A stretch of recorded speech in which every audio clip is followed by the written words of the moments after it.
welcome to the 15th edition of the Jaipur Literature Festival, still protected by Dettol and also making us Swasth India.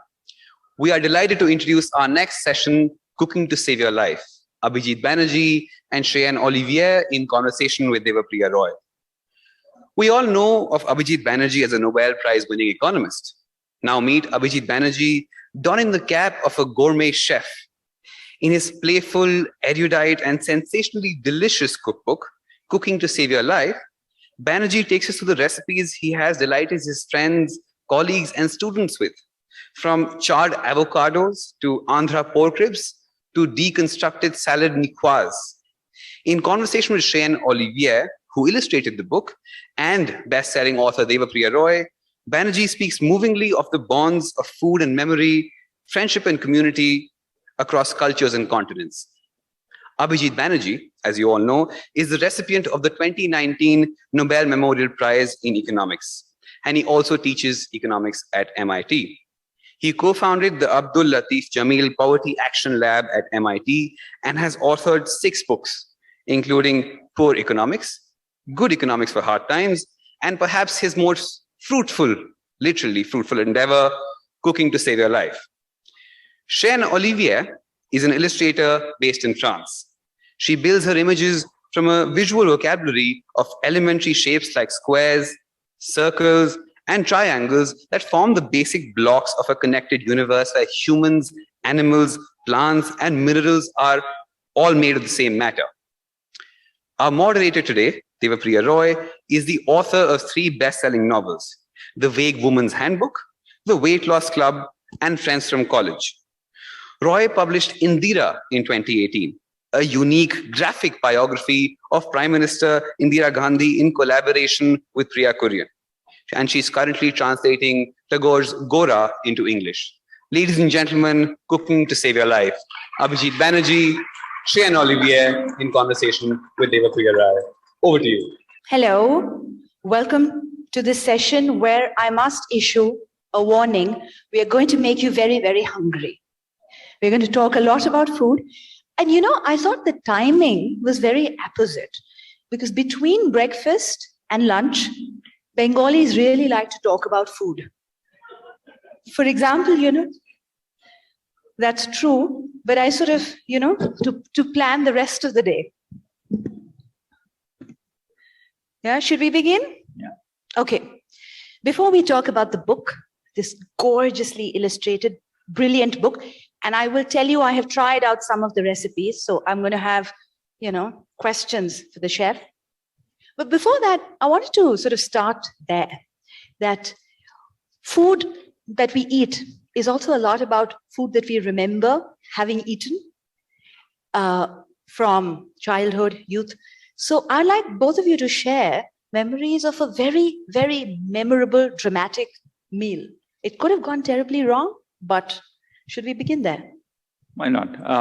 So for me, I think the memory is always a bit mixed because we never went to restaurants. So once in about 6 months, my father would announce, we're going to go to a restaurant. And at that point, and this was already 2 weeks ahead of time, and we started drooling from then. There was 2 weeks of drooling. And then I remember there was a Chinese restaurant in Kolkata called Eros, long gone, near Society Cinema. And it was, and I remember at the age of 7 going there, and they had roast squab. And it was extraordinary. I mean, I don't know whether it was extraordinary or not. I was 7. I never had Chinese food in my life. But it was a revelation. I must say that it was there in that moment that I realized that one day I'm going to write a cookbook. Not really, but right. Almost. Right. Cheyenne, what about you? My most recent memory of a terrible meal, one of the worst I've had, was when I arrived in China.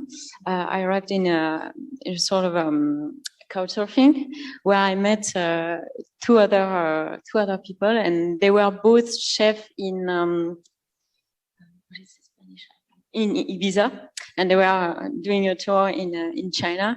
And we ate so much because they were stopping in every street snack food, and that doesn't go well with me. So we spent 1 week together, eating mostly every single minute of the day. So when I left them, I felt so sick that I just ate pomelos for 1 week, and then the only meal I had was somehow put in a plastic bag, and it was very mildly cooked broccoli in a brown sauce, and that was awful. So, do you want to tell us how, Abhijit, do you want to tell us first how this book came to be? Oh, yeah. I mean, this book was sort of not meant to be a book. It was meant to be a present for my brother-in-law, Esther's brother. Why? He doesn't cook. He can't cook. He can cook. He likes to cook. He had been eating what I was cooking, and he liked it. And so he was keen to get the recipes. And I thought, well, Christmas present, what do I do? I actually wrote a chapter, and I decided that was his Christmas present. And I think I think the first thing you realize in trying to do that is it's extraordinarily boring writing recipes. Recipes are not interesting to write. So then I decided I had to do something to keep myself from falling asleep. And then I started to write text around the recipes and just find ways to amuse myself. So the goal was not to amuse anybody else, but me. I was, if I had to continue, it had to be that there was some game that I was playing. Right. I decided that I had to launch a game. And the book, and then eventually I wrote more chapters for more Christmas presents for him. And then that was sort of the nucleus of the book. So just to tell our audience here, what he means is that every recipe is prefaced by a little situation. And it's funny, it's sassy, it's lovely. And it sort of occurred to me that there's a novelist lurking somewhere inside The Economist and cookbook writer. I think my best length is 6 lines. I think a novel won't work. I think I'm very good. I'm pretty good at 6. A novel in 6 lines. I'm pretty good at 6 lines, but I don't think I will get very much further. I think that takes more imagination than I have. 6 lines I do well. So there's lots of introductions, as she says. Some of them are 10 lines, some are 6 lines, but they're good at 6 lines. Right. So while Cheyenne tells us about how she came to be associated with this project, do you want to find one of your favorite little 6-line, 10-line things? You're going to read it? Okay, I'll read it. So this is going to be related to what Abhijit was saying. What you were saying, when I first read the book, I think it was on a plane when we were in India just after the Nobel Prize, and I read the book. And as an illustrator, what struck me was how you could somehow pair all the characters and scene of those little introductions. And you could have a whole story. I could picture a set of characters interacting. And that's why somehow we chose to illustrate the book rather than using photographs, because... Absolutely. I thought that was a great a sort of a conceptual thing as well, because we are sort of, because of Instagram, because of all kinds of other media where people are constantly sharing food photos, there is too much of food photography. And as we know that food photography for cookbooks is usually, it's not actually the cooked thing. It's styled heavily and it's half cooked for the best photographs. So you sidestep that altogether with this brilliant concept. The idea was to drive people away from what it should look like in the end. You've also cooked together. Do you want to tell us a bit about that? Well, Cheyenne was our au pair. So she lived with us for 3 years with, picking up our children from school, teaching them how to draw and about life. And so, but one of her, I guess, mostly voluntary, but may not be entirely voluntary responsibilities was to help me cook. And I think for a while that was mostly mundane stuff. But then I realized that she was actually interested in and actually good at it. So there was a transition through, when she would, and she's she's very modest. So she would say, can I do this part of it? And I say, yes, you can do all of it. Cheyenne, what about you? What is the kind of food you ate growing up? And how has that changed? One thing that I noticed is that my dad actually went to India in the 80s by road. And right, there was a famous land route. Yeah, exactly. Yes, via Istanbul. From Brussels to Delhi, to Goa. And so actually we ate a kind of dal. That Abhijit made me think about it. We ate some sort of dal and we would sometimes eat it with the hands. So that's something that I found back living with Esther and Abhijit. But mostly salads, actually, the one that is mentioned in the book. In the book, there is a secret Cheyenne salad. Exactly. And the one I cooked for Esther and Abhijit last year when we were in Paris, and the three of us were co-working. So every lunch was mostly a salad that I would arrange quickly in 15 minutes. Of course. It's in the book, it's called Cheyenne salad, but in fact, it should be called Cheyenne salads, because in fact, it's a model for a salad, if you like, meaning you can choose a green, a fruit, a nut, a cheese, and then you combine them with a dressing. So everything is modular. So in principle, you could create as many types as you want. So it's a family of salads. And so every day she would make one, but it was never the same. Every day was a different admixture of these ingredients. So when I was reading the book, I marked out Cheyenne salad as the one I aspire to, but the recipe that I cooked from the book before our conversation was like a good Bengali girl. I made mangsho jhol, and I followed the instructions to a T. That's something I love about the book, that it's very precise. I've struggled with some cookbooks in the past where, in the Indian tradition, we'll say that it's by andaz. The cooks, they're such experts. So initially it was very, the novice cook has to make a lot of mistakes to learn what the andaz is. But this one actually will tell you teaspoon, tablespoon, but also by weight measure. So how did you did you all run like a trial kitchen where you perfected the recipes? A little bit. I think many of the recipes,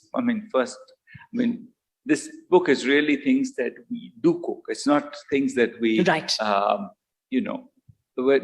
not aspirational. They're meant to be doable, easy, things that we made many, many times. So it's not, I think Cheyenne made many, many of them at a final trial without my help. So I think it's meant to be that. So and the quantities got adjusted along the way. So it wasn't it was sort of a long-term project in that sense. So should we take an audience question?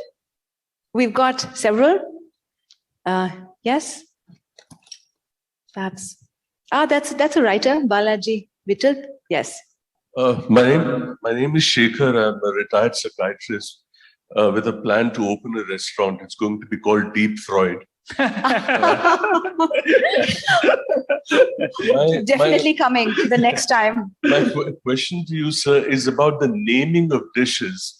And I'm sure Balaji would know that there's a dish in Kolkata called Kobiraji cutlet. Yeah. I'm given to understand that the etymology of the word Kobiraji is coverage. Yeah. So I'd like to ask, so it's about a coverage and it's been sort of translated into Kobiraji. So how do you name your dishes in this book? And that's my question. It's an excellent question. I'm not imaginative about it. I in retrospect, maybe I could have attributed more. I could have named them more imaginatively, but mostly they're pretty mundane dishes. I would not say that within each culture, those dishes are actually standards. I think what the book does is it provides is meant to give you confidence to cook standards, not to do something extraordinarily. There's some, maybe 20% of the dishes are things that I invented in one form or another, and the rest are just standards. And so I wouldn't say that there's a lot there that's, you don't want to call, spaghetti bolognese something else. It would only offend. So in that sense, probably I didn't have much choice also. Right. Yes. Hello. Yeah, Abhijit, my question is, you said there were either the very low street food ones or the big restaurants. Now, there were a few Bodhi's canteens and all those types in Kolkata. But maybe I get your point, those are few and far between. Now, And not that high end either. Not they that were, high they were end. kind of grimy. Yeah. I thought the premium you paid over the pure street food was for being able to sit under a noisy fan rather than for the quality of the food. The quality of the food was roughly at the street standard. Right. Is that the blank space that was taken up by the South Indian restaurants? Because they were able to afford those semi-air conditioned, not fully air conditioned. They had 2 sections and there was a plethora of those. Do you think that was the space that the Bengali food could not occupy, that the South Indian restaurants walked in and occupied? That's probably right. That they was still they were better quality, I would say, than the I don't know. This is my prejudice. I like South Indian food, but I think even the South Indian food, I wouldn't call that high end. It was very basic, and you know, they were not encouraging you to spend time there. They would come and after about 2 minutes, come and say that basically take your plate away almost before you finish, so that you have so you can move on. High throughput model, as they say. Yeah, higher, exactly. Thank you. We'll take one more question and then we'll of course come back to the audience again. Hello, sir. So as the discussion was going on, ma'am, you noticed, you said that, because of people frequently eating out now and because of the easiness of home deliveries and takeaways. So, sir, do you think that is leading to, a lack or at least a lessening of creativity for people to cook themselves? So personally, I'll be honest, I can hardly cook. I learned like 4 or 5 basic dishes during the pandemic. But even then I felt that, when I'm like at patience, like there's really a lot of potential and variety that you can have, especially in India where you have a host of flavors and, other things to choose from. So what do you think? This is a good question. It's a nice question. I think I think personally, I would say that that should enhance your ambition. In the sense, it's precisely the fact that you don't have to do it every day that makes it even easier to say that, look, today I'm going to do it. In many ways, I think, at least for me, it's an extremely wonderful way to transition out of my work day. So I literally come home, I never sit down. I start cooking the moment I come home, and I cook for an hour and a half right after that. And the reason I do it is because I do it every day, essentially. We keeping my parental tradition, we never go out. So, but I think it's a great way to get, I know whatever you do for a living, this is a way to get your brain out of that and turn it into something else. I really love the fact that you're doing something, but it's using a very different part of the brain, a very different part of your hands. Your hands are working in a way that, as a professor, my hands work, but they work in a very specific and staccato way. And this gives you just a different way of using your hands. It's very, very pleasant for me. So I would say think of it as another way to unbend, another way to use your leisure. But it's also that's somehow what differentiates just a mere assembly, like a mechanical assembly of raw ingredients into a meal. I feel that the way you cook, at least, is you pay a lot of attention to the heat, to how it looks. So you really have to focus on it, and somehow that's what makes it good in the end. And that's what changes. It's not putting much more effort. It's mostly paying attention. So what I'm curious about is, that what is your kitchen vibe? Okay, I'll tell you what mine is. The kitchen will look like a war zone. And at some point, I will have a meltdown and my husband will have to kind of mop me up, okay? And then the food will emerge from the kitchen at least a few hours past the time it was supposed to. It's very, very dramatic. What's your cooking? So I'm going to say the positive and let Cheyenne say the negative. I think I'm pretty good at time. If I say a meal will be at 7:30, it'll be at 7:40 maybe, but not. I'm good at time management. So if I calculate it's going to take a certain amount of time, that'll be it. And then there is the war zone part of it, which I can talk about. Which is often one of the kids coming and saying at the very last moment, I think 5 minutes before eating, that she has a big project. She wants to make a dessert for everyone, and she looks so adorable that you can't say no. And of course, she's going to do everything on her own, but you'll have to pay attention, and you may put a foot in the big bowl full of rice and water and I don't know, other drinks and stuff that the other kid put, and guests arrive. So you also want to entertain them, but then you might as well use them in the kitchen, in the cooking process. So it's very lively. Right. I think we should sneak in one serious question, shouldn't we? You're the boss. So, as an economist, you've said in the beginning of the book that economics comes from ukomania, yes, which is the management of household expenses. Yeah. Yes, I have a terrible relationship with economics. On that note. So, how do you, when you write about food, you're also a social scientist. You've traveled to some of the poorest homes, eaten with them. Some of those stories come across too. Do you want to talk a little bit about that?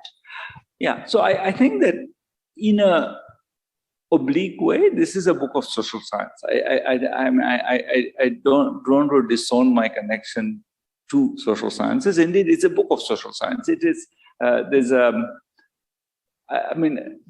I think eventually, my original instinct was to say that, this is going to become overly pompous and therefore I'm going to cut that all out. But in fact, both Chiki, who is our editor, and Cheyenne said, no, you should put your social scientist back in there. And the book, it does have, and I was persuaded, it was good advice. And I think what it does is it gives the book a layer that we wouldn't have had otherwise, which is how to think about all the kind of the social challenges around food, and the diversity challenges, the challenges of the environment, all kinds of issues come up, and so we have a section on each of them in the book.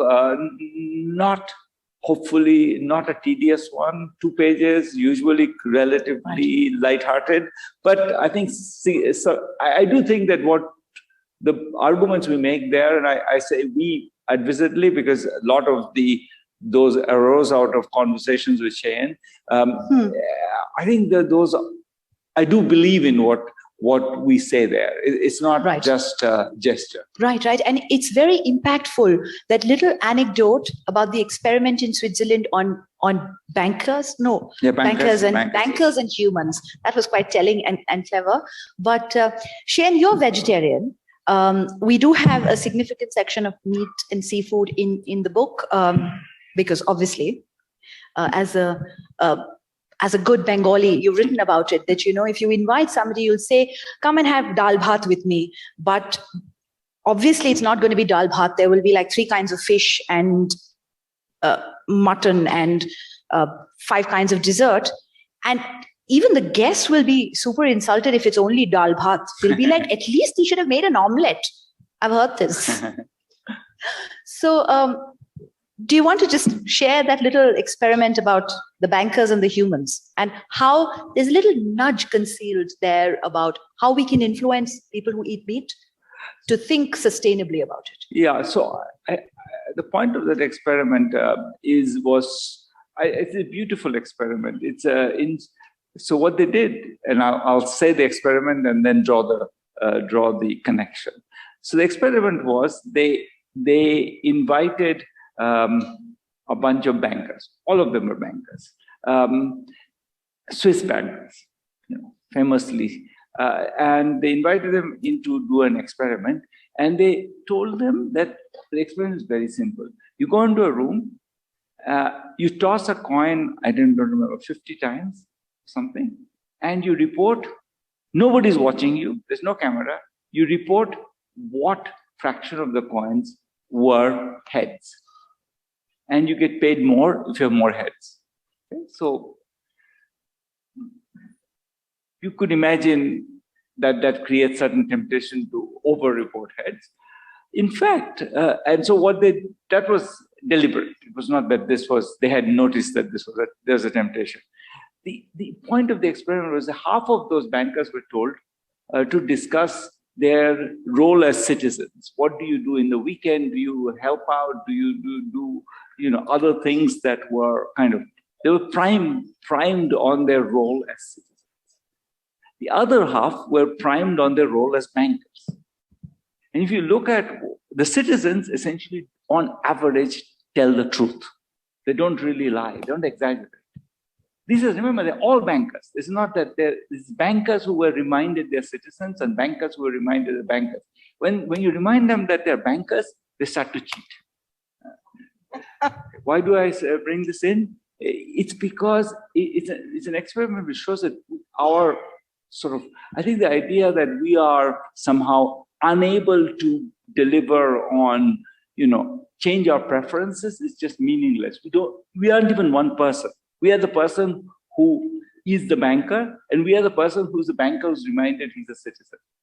Or she's a citizen. So there's this sort of social construct about food and so food and our preferences, and yes, it's our I cannot endure this or that or the other. I am a Bengali and I have to have my fish every day or whatever. All of these things are constructs. And I think that the more we let ourselves believe that these are essential, the more they get reinforced. I want us to examine what is really essential. Absolutely. And so, Cheyenne, you grew up, I think I was watching in some other interview, you grew up in a very sort of carnivorous environment and you became vegetarian. So at what age did you make that choice? I actually didn't become vegetarian. I was raised vegetarian. So I never ate meat. I tried meat before, fish, etc. But the taste is so strong that I can't eat it every day. But actually, meeting Abhijit made me a bit more flexible on that because since I grew up in an environment that could eat cold cuts basically at every meal, then I had to become a bit ideological to make my point, to justify the fact that I was not eating meat or fish. And I also see some friends who, from one day to the other, they decide they are going to become vegetarian and they're hyper strict about it.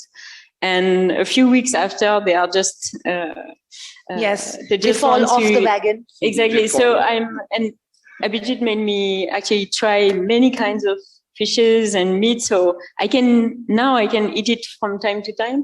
But again, mostly I become more mixed. So I really think that there is a in between to reach, and that actually being too ideological about it can just have the opposite effects. Absolutely. So we'll take maybe one or two audience questions, and then let me tell you, I have a rapid fire round. Okay, this is your time to prepare for the rapid fire round, both of you. Very easy questions. All right. Shall we take one question from the back, please? I feel like we've. Maybe from a woman. I think so far. Yes, please. Only men.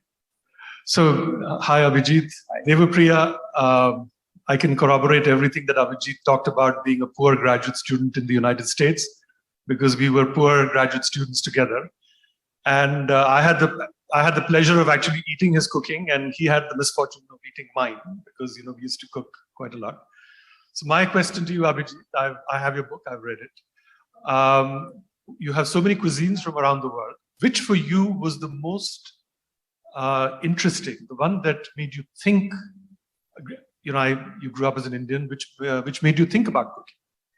I think Italian. I think Italians, what they do brilliantly is, realize that if you pick the right vegetable at the right time, it doesn't take anything else to give to that plus some cheese and you can have a wonderful meal. I think that's an extra, or even just a nut. I mean, I make pasta with just pistachio, and it's wonderful. And you don't need anything else. It's just pistachio, little garlic, chili, and cheese, and it's wonderful. So I think the Italian appreciation of the essential, quality, high quality ingredients, which are in season, are extremely tasteful. They make pasta with just fresh tomato and basil and olive oil. You just chop it up, don't cook it.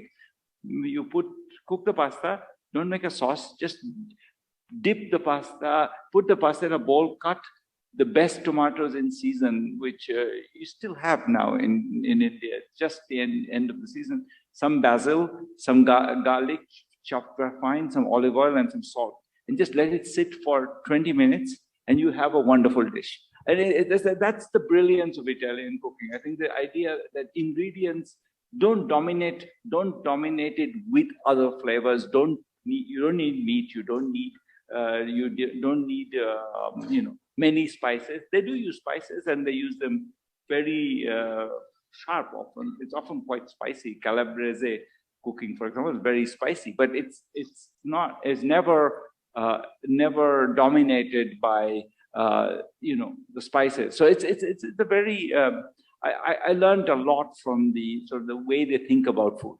Right. But somehow it connects to another idea that runs through the book, which is the idea of pleasure that is going to actually make us eat in a more environmentally friendly way. Because if you eat the right vegetable at the right time, then not only it's going to be environmentally compatible, but it's also going to be extremely good. And this is not by setting some very strict rule to yourself and to others that you're going to bring more people into changing their preferences. Exactly. So I think it's exactly right. That I think seasonality is such a. I mean, it's something that in the US they basically try to make you forget by getting food from everywhere. But of course, you don't forget it, because when something's in season, right, it tastes better. Right. Yes, the lady here. Okay.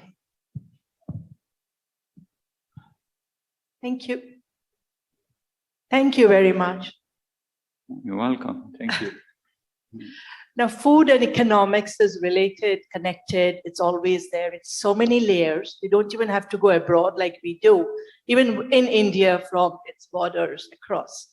Could you give us, as an economist, as a Nobel Prize economist, a cutting insight into the relationship of today's landscape of the availability of food, and it's too much of it sometimes, and to the economics? I mean, we all know traditionally, as you said, seasonal food was the thing. This is what our grandparents did. This is how we all grew up, and this is what we know about it. That's why I said there's so many layers. I think, Devapriya, we could have a half a day of session on just food and economics. It's not about cooking and recipes. It's much more than that. And I think there is a session on food and economics. So could you please? So I think the book has a fair amount of this discussion, and I'm not going to be, it's too big a topic, as you say. I'll give you one example that's in the book, but I think is actually interesting. So the US has a tradition of eating, I would say, this is slightly unfair, but not very unfair, of eating very large quantities of very bad quality meat. That's your median meal comes with a lot of meat and of no great quality. Both, I think, slightly depressing. Especially, you get a lot, you throw it away, and it doesn't taste good while you eat it. And I think it's a result of a particular sociological phenomenon, which is that the US was pre-populated by immigrants, poor immigrants from Europe. Poor immigrants in Europe didn't get meat. This was a culture where meat was too expensive. Meat prices fall by 60% between when the steamship is the refrigerated steamship is introduced. So before that, meat prices are very expensive in Europe. Poor people eat gristle, parts of bone and tendon. Right. And so when they found the meat, there was just so much celebration that the US culture became centered around meat. And in particular, for example, parts of the US like Texas don't actually grow very much. It's a place where, the only form of farming that was possible, and you see that a lot in the Westerns, is the Texas Longhorn, which is a cow that can live on basically cactuses. But the meat is not tender as a result. So you end up getting this very low quality meat, but then plenty of it. And in fact, nothing else grows, so you eat a lot of meat. So I think the connection between the history and the geography, history of immigrants coming from Europe with a history of not being able to eat meat, suddenly saying meat is very cheap. They're writing home to their family saying, look, I ate meat every day last week. So this celebration and the geography, the fact that Texas really didn't go, that frames what we can eat. And I think that's one of the points that sort of we make in some detail. Right. Okay. We don't have much time, so we have to do our rapid fire round very rapidly. Okay. So the same question for both of you, and you have to answer very quickly. Okay. You start with Cheyenne, so I get a chance to take. No, I'm going to start with you so that Cheyenne gets a little bit of time to prepare. Yes. Worst cooking disaster. I made a mache jhol once. The first time I made it with cod. And cod is, unlike, let's say, rui, is a very watery fish. So if you do what you do with rui, which is pre-fry it and then put it in a sauce, it kind of crumbles into like breadcrumbs. It becomes like breadcrumbs. And it was the most awful thing I've ever eaten, I think, in my life. Very good rule. Never make mache jhol with cod. Cheyenne? Me and my sister, we were trying to do muffins for friends and eventually became into a sort of lava that we gave to the dog. But my sister eventually became a pastry chef at the Ritz in Paris. So that's not, she leveled up from there. Yes, she really picked herself up from that early You can crisis. recover from disaster. Yes. Okay, next question. A meal that you cooked that got you a date. You can eat. I mean, you can. I think you got the order backwards. I think you invite someone to a meal and you cook for them. Then whether that gets you another date, I don't know. You already managed to get them come once. So I think you're getting the causality mixed up. I actually made the recipe from the book, The Fennel Pasta, works very well. And the egg in a cream sauce. Right. So I tried them all. Okay. Favorite novel about food? Or favorite novel that talks about? I love novels that go on and on about food. Or a favorite book about food? We can extend it a bit. Yes. Then I go. And that actually inspired this book. It's the Grammar of Spices by the designer Kaz Hildebrand, published in Thames and Hudson. That was very much an inspiration. She paired information about spices with the work of Owen Jones, an architect from the 19th century. It's a beautiful book. Padma Nadir Majhi. This is a Bangla novel by Manik Bandyopadhyay.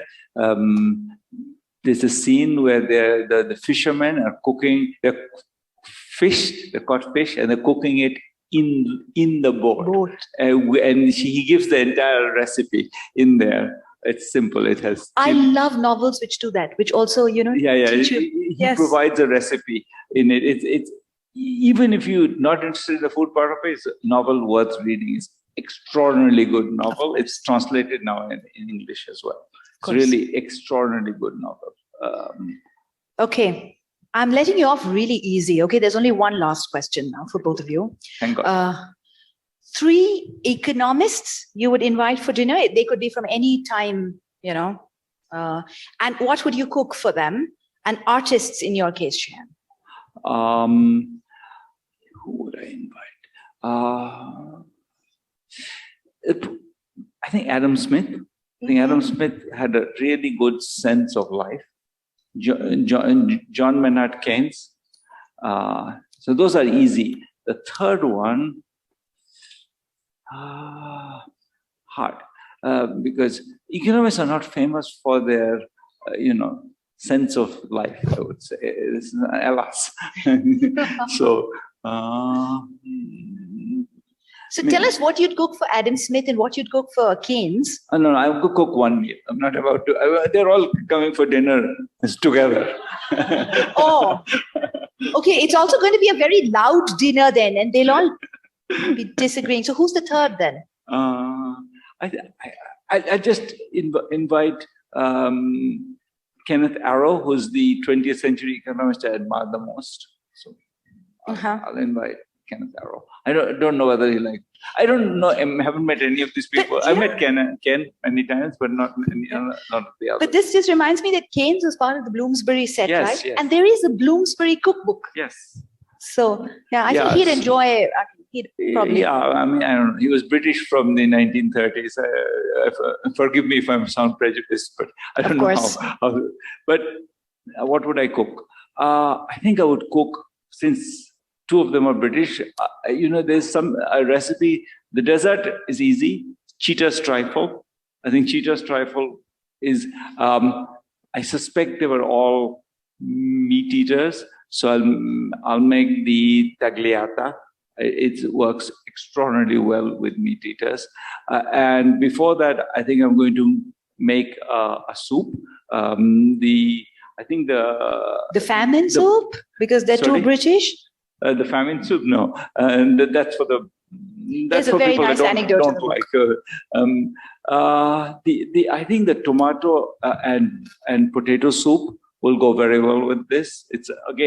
This is all imagining happening in the late summer when the tomatoes are good and the potatoes are good. So the tomato with a walnut pesto, the tomato and potato soup with the walnut pesto, and finally so I have to finish quickly. And finally, a pasta to lead into it. A pasta with a simple pasta with cauliflower and nuts and raisins, and sort of Arabic-inspired pasta from Sicily. That's a very fancy meal. Okay, I wish I were. You're invited. Okay, thank you. Cheyenne, what about you? I think I would invite female artists who do geometric abstraction, like Ilma Afkins, Sophie Terberab, or Varja Rater. And I think I would pre-cut everything into geometrical shapes, and then we would assemble it together. Oh, that would be a creative dinner. Right. Unfortunately, I know we could have gone on for a long time. We're out of time. So I'm going to thank Abhijit and Cheyenne for this absolutely wonderful session. Thank you. Thank you very much. Thank you, Devapriya. You were wonderful. And if you're very hungry, there are stalls that you can go straight to. Thank you. Thank you. In a way, if you do think about it, cooking is also a randomized controlled trial. We thank Abhijit Banerjee, Cheyenne Olivier, and Devapriya Roy for that exceedingly a discussion which made us hungry. And we thank One India for their support. There is no book signing by Abhijit, but Cheyenne will be outside to answer any of your questions about the book, about illustration in general. So if you would like to have a word with her, she's outside. Abhijit and Devapriya do. Abhijit has a session right in Mughal 10. So if you want to catch him, please follow him there. And thank you for being with us. And we hope to see you at the next session.